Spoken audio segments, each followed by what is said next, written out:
Dear participants, welcome to the EİTİM Leadership Conference held for the very first time in Malaysia.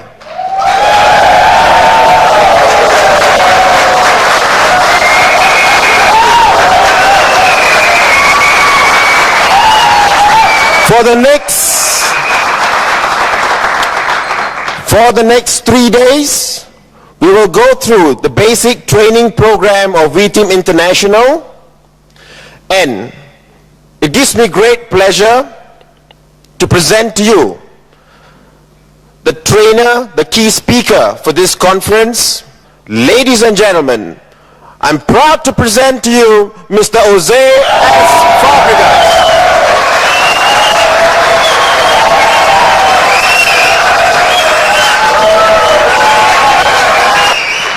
Thank you very much. Thank you very much. Good evening. I'm glad you're all here. I'm glad you could make it. This is a very exciting time. Thank you. I'd like to start with our first module in the basic training program. And before I give the title, I would just like to say that this industry has been alive for a very, very long time, okay? Since 1959, when a company in America started it, to this day I look up to the founders and the owners of this company, and they started this wonderful industry. However, there have been many, many people who have failed in this industry. There are many people that have succeeded and made lots of money. And I'm sure you've heard of these people. I'm sure you've heard them you've read of them in magazines, okay? You've heard their tapes. You've heard people talking about them. You've read about them in all the industry magazines. But, okay, let's be real tonight, okay? And that's one thing I'm going to have to ask, okay? Can I speak the truth tonight? Yes. Okay, many, many times, especially in this module, I'm going to be talking about things and subjects that strike straight into your activities and your heart. Not really. I don't have that much time with you. We only have until Saturday. You know, I wish we could be here for a week. There's so many activities. But again, because of so little time, I'm going to have to ask your permission to be able to speak the truth to you people. Is that okay with you guys? Is anybody going to be offended? No. We're here to learn, right? And part of learning is identifying a problem. Okay? So I'm going to be speaking the truth, most especially in this module. Okay, getting back to what I was saying, yes, there have been many successes, but there have also been many, many failures in this business. Okay, let's be real. Let's not hide issues that are real to a lot of people. Many, many people have come into this industry with their hopes and their dreams up here and have never really gotten their businesses off the ground, their organizations off the ground. I'd like to examine why. Okay, I'd like to examine why these people didn't succeed. I've been looking at these examples for a long time. Early in my career in this business, I also lived up to these examples that I'm going to be showing you. But fortunately, I had a good teacher, a good leader who taught me the right things. Okay, so I'd like to go over them. And I basically call this the 8 reasons why people fail in this industry.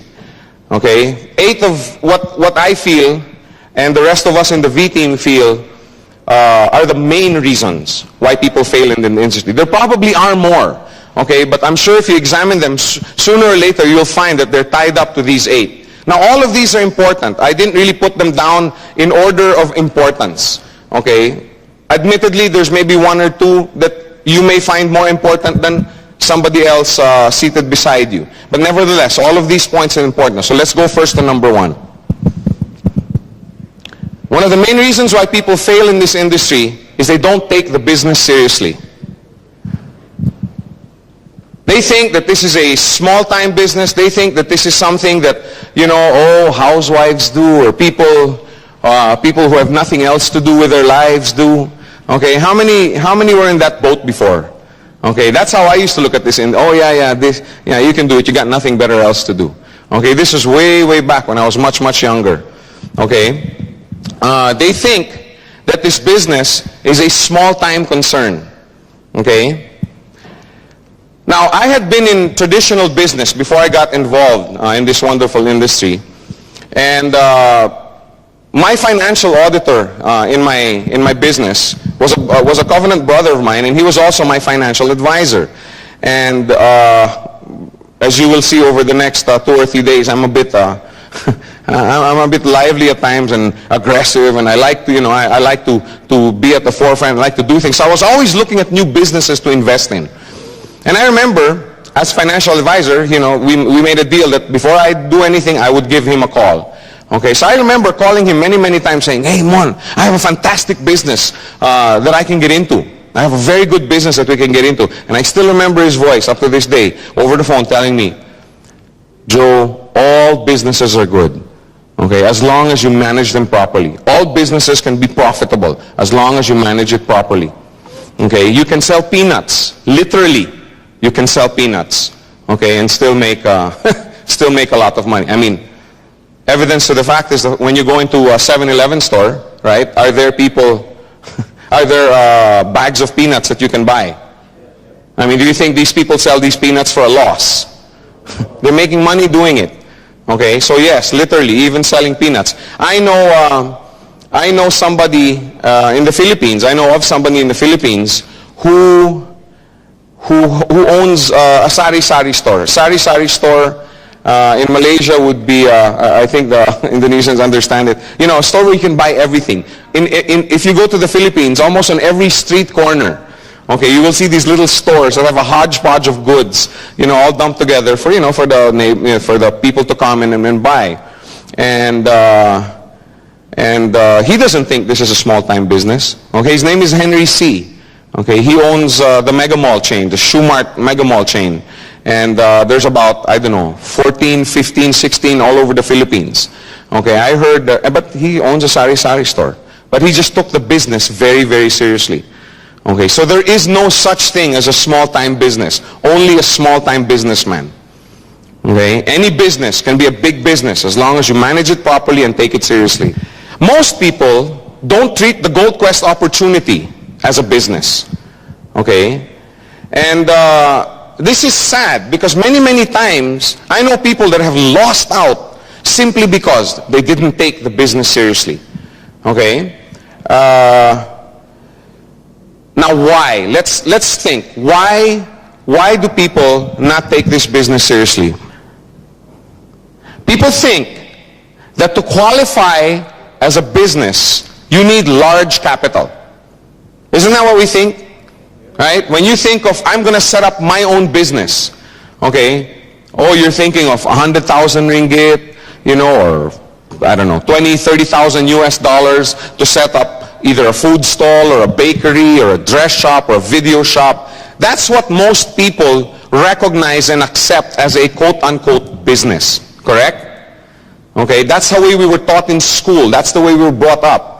So when somebody comes to us and shows us an opportunity where we can earn business type of income, okay, which you can in Gold Quest and many, many other companies, because the capital requirements are so small, okay, people don't recognize it as a business. They don't treat it as a business. Many, many times, people don't treat this opportunity with respect simply because the only thing that you have to do to get started in the business is make the purchase of a coin or a coin set. Now, does that seem like an act of doing business? No, it's like going into the store and buying a TV set or going and buying a pair of shoes or a necktie. It's the same thing. You just buy a gold coin. However, because of the opportunity and the marketing plan, you're also able to go out and through the referral program, okay, earn a very decent income. And believe me, some of the incomes are decent. Yes or no? Many people participating in this business, okay, have the frame of mind that goes something like this. I'll try it. If the business does well, I'll take it seriously. How many have ever heard that before? Huh? From your friends, from your, okay, I'll try it. If it explodes, right, then I'll take it seriously. You used to think that way before. Okay, great. That's fantastic. No, not because you used to think that way, but because you don't think that way anymore. Okay? Now, having that frame of mind is like a businessman, okay, saying, I'll invest $10,000 in a bakery or a dress shop, whatever. If the bakery does well, then I will take it seriously. If you put $20,000 into a bakery, would you go away and say, you go ahead. If that makes money, then I'll take it seriously. Would that business make money? No. Nope. No, you take it seriously first. You take it seriously first, then the business will make money. Okay? But again, people don't think that this is a business. What I'm trying to say here, folks, is don't take it for granted. Don't think, okay, that just because you've purchased a coin, that's it. That's the most you can get out of Gold Quest, an Olympic set, or a papal coin, or a dragon coin. There's a lot more. Take it seriously first, then it will prosper. The Gold Quest business must be treated like any other business. Seriously. Okay? It's not going to move if you don't involve yourself in it. Okay? So don't be the type of guy that's going to be talking to people about Gold Quest and tell them, no, you don't have to do anything. Okay? Don't be. In fact, I have how do you call this? A friend who starts her presentations. Yes, I'm going to show you a business, but before I show you the business, I want to explain that there's going to be a lot of hard work. You're going to experience a lot of rejection. You're going to experience a lot of disappointment. You're going to have to learn how to get over that disappointment. Sometimes it'll be depressing. How's that for a start? Then she says, would you like me to continue?